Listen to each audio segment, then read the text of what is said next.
Welcome to the Real Life Groups Leadership Podcast, a conversation about creating small groups where people grow in spiritual maturity in relationship. We're focused on you, the small group leader, giving tips and tools to help you lead effectively.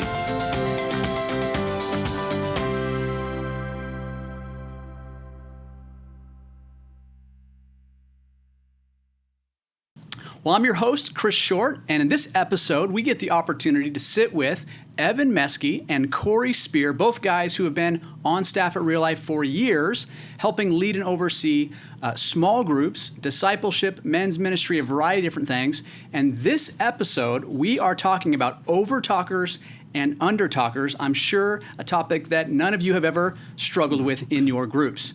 And so let's start with this question for both of you. As you started in a small group, tell us about your first small group experience at Real Life. We came to Real Life and we kept hearing, you should get in a small group, get in a small group, get in a small group. So we thought, okay, we'll get in a small group. And we showed up to our first small group and it was dimly lit. We didn't even know if we were at the right house. We went in and it was not the best experience. I think the people loved Jesus. They were nice, but they weren't the people I wanted to spend every Wednesday night with. And so we left, and honestly, we might not have gotten plugged into another small group if we hadn't gotten a personal invite from a guy here. And I'm telling you, once we got into that group, we met our people, and it was life-changing. So cool. Love that. So we started with a really high bar, and then through a relationship, someone invited you, and you got to see what it really looks like, right? Yeah. That's awesome. That's good. How about you, Cory? Yeah, so it took Melissa and I a little bit to get connected in a life group. We got baptized, and about a year later, we finally took that step to get connected into a group. And I remember it was a big risk for me and Melissa to walk up to that door, not knowing who was behind it. And we did, and we had a great experience. We had some amazing folks that were so welcoming. I got to say, I was super intimidated when I was in that environment because we had just gave our life to Jesus. We didn't know anything about following Jesus at this point. And as people would share, man, they were digging into God's word, his truth. And I felt like, wow, I'm around a bunch of spiritual giants here. I don't know that I can fit in because I just can't participate. So I was one of those under-talkers for a significant amount of time. Yeah. You know, what's unique about both your stories is you guys came in and you brought in just totally different backgrounds, and you came into a group of people who all had totally different backgrounds. And so as we kind of move into this topic of over-talkers, under-talkers, let's just start with this. Is that a issue in our groups? Is that something that we have to coach people on? Just is that a normal problem, or is that kind of a outlier problem? Oh, it's absolutely a problem. Absolutely. Absolutely a problem. We have a group of people with a limited time frame. Yeah. If our goal is to help people grow in spiritual maturity in relationship, we have to get to know them in order to meet them where they are so that we can then help them to grow. And the only way to get to know them is through them talking. That's right. And to try to manage that hour and a half time frame so that I can get 12 people to share in an appropriate amount of time when we have the under-talkers who I'm trying to drag that out of them, and we have the over-talkers who will take the entire time if we let them. Yeah, it's definitely an issue that we have to solve as intentional leaders. Yeah, and every single person that's coming to that group brings a whole different background that they're used to. They do. Family structure, what they expect from a group, right? So that you're saying that is something you've noticed. Significant, yeah, absolutely. Yep. It seems like I've experienced more over-talkers than under-talkers. But yeah, again, this is just one of those areas that it's going to help equip our people if we can give them some helpful tips and tools to be able to facilitate as a better leader. Yep. So let's talk about why this is a problem in the first place. Why can't we have a small group, we want it to be relational, we're just chatting and talking. Why can't we just let people be themselves? Like, why can't they just we just have a conversation like we normally do if we had someone over for dinner? We don't have guardrails on those conversations. Why would that be different for a small group? Yeah, I think we have to have a structure so people can actually feel safe in an environment. When we're building relationship with a new group or an existing group, it's so important to know our people's story. That's the purpose of a life group, right? Is to grow in our spiritual maturity in relationship. So it's important for us to understand why we do the things that we do. Why an under-talker stays silent, why an over-talker feels like they have to continue to communicate. Yeah. Cool. So what tips would you give a leader to help manage this tension? Let's start with you, Cory. What are some things that you would kind of give a small group leader? What's advice you've given small group leaders over the years on this topic? Yeah, that's really good. I think setting a culture, right, of a good, healthy guidelines to set a safe environment for people where they can connect and grow in relationship. I think it's a healthy thing to do on the front end of life group. It's a healthy thing that you can revisit as you have new group members come into that. The purpose is for them to feel safe. The group guidelines aren't something that's just structured to go through some kind of a legalistic, this is what you do and what you don't. The heart of that is so that they can actually feel comfortable, they can feel like they can share, that they can feel like they're a part of a spiritual family. So setting those guidelines in that is an essential thing. So you're saying just starting well is a big part of this whole conversation. Right. If we get clear on the front, then we don't have to slap their hand later and go, hey, you didn't do it right. We can say, here's kind of the best way. Here's how we want group to go. It isn't quite the same as just coming over for dinner. Right. Yep. Yeah. Evan said that if everybody had an opportunity to share for just a couple minutes, and you have a life group on an average of 12 to 14 people, you have to give everybody an opportunity in that environment. Love it. I would say that at one point, as a small group leader, you will have to do some confrontation. Some of those would be inside the group environment, and some of those may be an outside the group environment conversation. Example would be if you're asking open-ended questions to the whole life group, and you have that consistent person that's speaking in, and you were really hoping that Charles would share something. But Evan's over here, speaking into everything that we have. I think to gently help Evan say, hey, Ev, I really appreciate and value what you have to say, but I haven't had an opportunity to hear what Charles has to say. That's really good. And I just love hearing what she has to say, because what comes out of her mouth is just special. So that's just an example that you can do. I think if it continues to have that outside conversation, again, remembering that we all have a story, and there might be some motive or reason why they continue to talk outside that, So be gentle. That's good. Speak that truth, but always have the grace with it. Love that. Great. Cory's really good at that. He never devalues someone to try to get them to stop talking. He values someone else so that it will get them to then so value helpful. someone else. It's a great tactic. Love that. So, Evan, what are some thoughts that you would have in your coaching, leading small group leaders within this area? What are things that you've given advice on over the years? Well, if you know who the overtalkers and undertalkers are, so you've had group for at least a few weeks, and you think, well, I kind of got an idea of where they are. Now, eye contact from the leader gives permission to speak. So knowing that, when I look around the room, when I make eye contact, that's when people talk. And so if I have an overtalker, I'm going to do my best to sit right next to them. I can limit my eye contact with that person. I don't really have to make eye great. contact with them at all. Yeah. And if I can get the under-talker to sit right across from me, I will make eye contact with them more often than anyone else. And if I see that little glimmer in their eye, like they have something to say, Yeah. that's going to cue me into just to pause and to listen. Love that. So it's even functionally just how you engage the room of people can help. Yes, absolutely. Because you get that over talker sitting right across from you, and you're trying to skim across eye contact, they will pick it up and start in. Love that. And remember, we were talking about this, the people that are under talkers, over talkers, they're not the problem that we're trying to solve. Yeah. They're actually the goal. Yep. They're actually who we're trying to reach, who we're trying to help grow. The problem we're trying to solve is intentional leadership.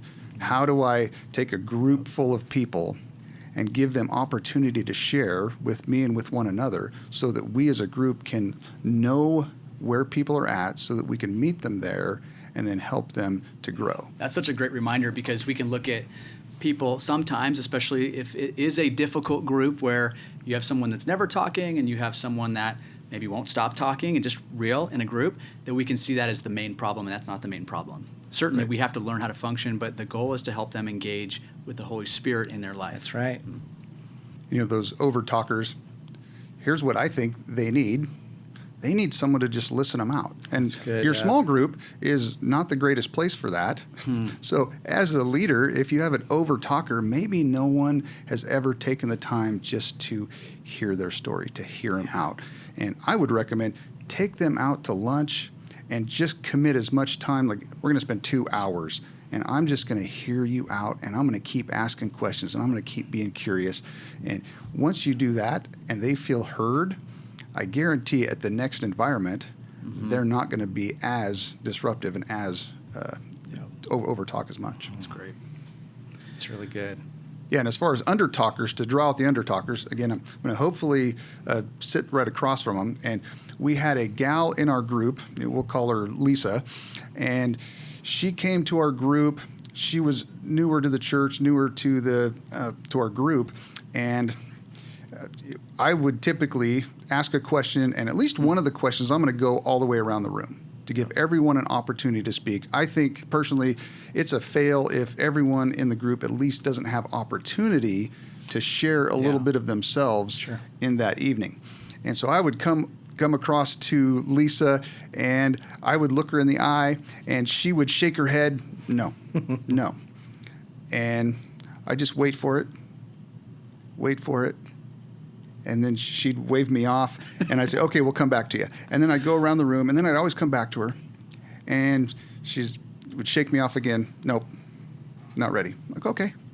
But I was very purposeful to pause, and everyone is giving her the floor, the full attention. And for, I think, 6 weeks, we played that same game. But I always wanted to value her enough to give her opportunity if she wanted to share. And so it was, week 6, 7, 8, whatever it was. And I looked Lisa in the eye, I say, Lisa, how about you? And she paused for a moment, and I thought she was going to shake me off again. And she said, this is the stuff I said I would never talk about, but here I go. And she shared a really deep part of her story that she didn't really want to share with anyone and didn't want to dredge that back up in her life. Wow. And it set her free. From then on, Lisa shared every single week in small group, and she was a great addition to our group, but it took a while just to give her opportunity until she felt safe enough and valued in the moment that she would be willing to share her story. Yeah, that is powerful. And it's just thinking of the culture that you created over time that created a safe place where she could do that. And that is what we see as that goal of our groups, is to grow in spiritual maturity, in relationship, that we're making disciples, that takes time, that Jesus modeled that. It took time for him to get to the heart of issues. So as we look at what do we do with this, what are some things that you would kind of point leaders to grow in this area? What are some next steps that you would challenge leaders to think about? So Cory, we'll kind of start with you. What are some things that you would give leaders as a next step? Yeah, I I would lean on your pastor. I would lean on the coaches that you have in place for facilitation abilities and tips.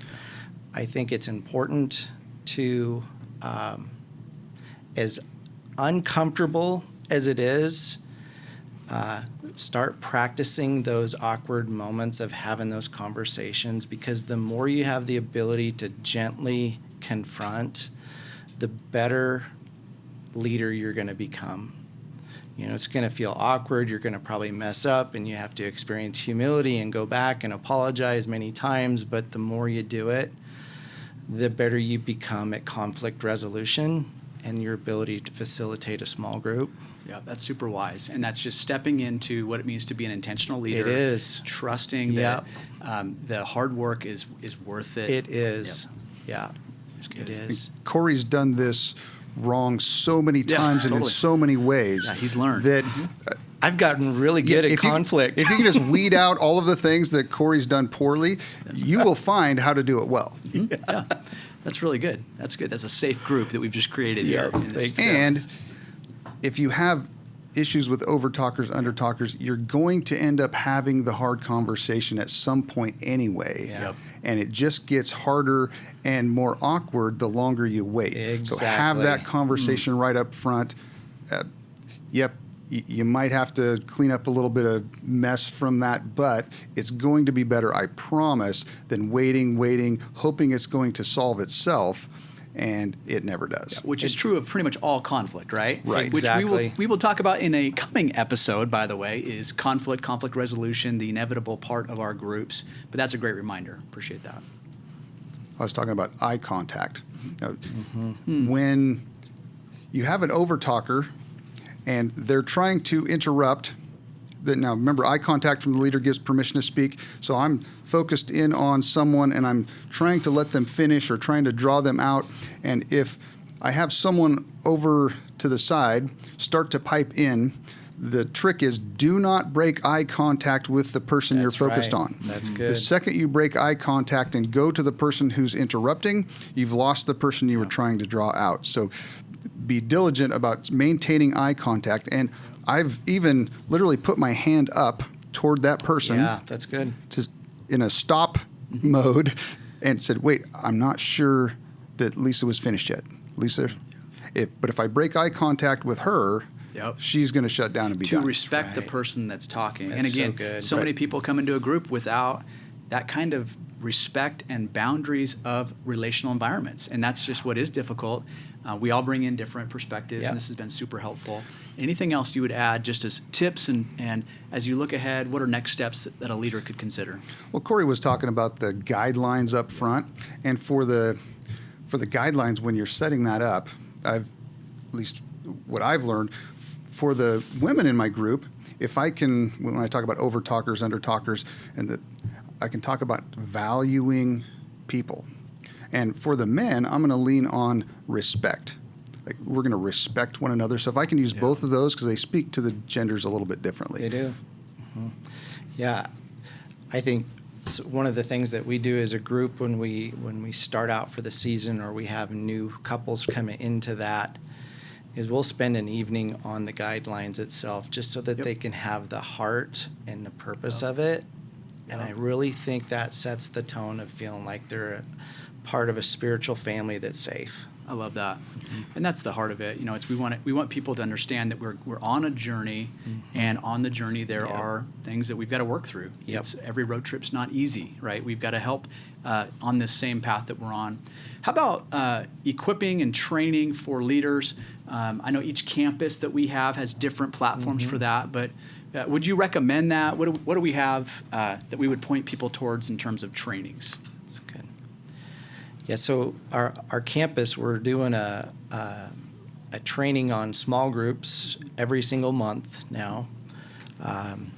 We've broadened that out to where we're inviting in youth ministry, so youth group leaders, middle school leaders, Celebrate Recovery leaders.